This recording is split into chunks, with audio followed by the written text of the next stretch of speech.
पूरे किए पैसे उनको। अब लालच की हम कहते हैं कि कोई हद नहीं होती यार। जो लोग कामयाबी से तुर्की तक पहुंच पाते हैं वो आगे मज़ीद ग्रीस तक भी जाना चाहते हैं। सो ये डंकी का सफ़र यहीं ख़त्म नहीं होता। अब तो क्या है, मैं आपको बताऊं, इन मुल्कों से लड़के आगे निकल रहे हैं। तुर्की, यूनान, ये वो यहाँ से आगे निकलने की वो डंकी के चक्कर में होते हैं कि यहाँ से यूनान से जर्मनी कैसे पहुँचना है, यूनान से इटली कैसे पहुँचना है, यूनान से स्पेन कैसे पहुँचना है।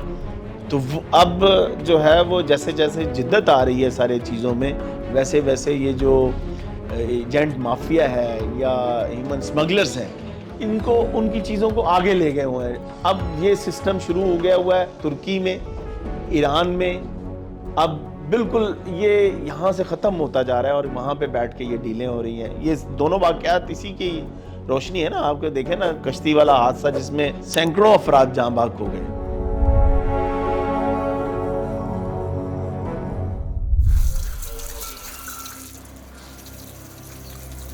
ये हमारे गांव के साथ ही नज़दीक गांव है चौक धर्मकोट, वहाँ का ये एजेंट है नदीम असलम और इनके साथ एक FIA का मुलाजिम है मुमताज़। एजेंट खुद हमारे डेरे पे आया है और उसने कहा कि मैं सभी लोगों को बाई एयर भेज रहा हूँ, आप भी मुझे अपने बच्चों के पासपोर्ट, ID कार्ड और करैक्टर सर्टिफिकेट दे तो मैं आपके बच्चों को बाई एयर इटली भेज दूँगा। लेकिन होता ये है कि जब वो उनसे कसीर रकम ले लेते हैं इस बहाने, और कई फैमिलीज़ का तो ये हाल है कि वो अपने मकान तक, ज़मीन तक बेच के इन एजेंट्स को वो रकम अदा करते हैं। कई बार वो मिलियंस में वो उसकी अमाउंट होती है। उनसे डील हुई 25 लाख रुपए में। तो बाई ईयर आपके बच्चे को कैरो ऑफिस से हम इटली में काम पर रखवाएंगे, यानी कि काम वगैरह वर्क परमिट होगा, जिस काम भी कर सकेंगे। अब क्या सिस्टम है कि यहाँ से बच्चा लीगल जा रहा है, वहाँ बैठा जो एजेंट है उसने आपकी बुकिंग की है स्पेन, दीगर जो ममालिक हैं, इटली, और वहाँ भिजवाने के लिए आपको वो कश्ती के ज़रिए आगे लेके जाते हैं। 11 महीने की पहली तारीख 2022 ये लेकर गए हैं। इन्हें हम पेमेंट सारी ले ली, सारी पेमेंट लेके ना तो मुंडे ने उधर के लै गए ने लाहौर एयरपोर्ट से, एयरपोर्ट तो इन्हें उधर के लै गए ने दुबई, दुबई तो मिस्र। साढ़े बच्चे दे नाल राबता होया जी कि मैं मिस्र पहुँच गया वां।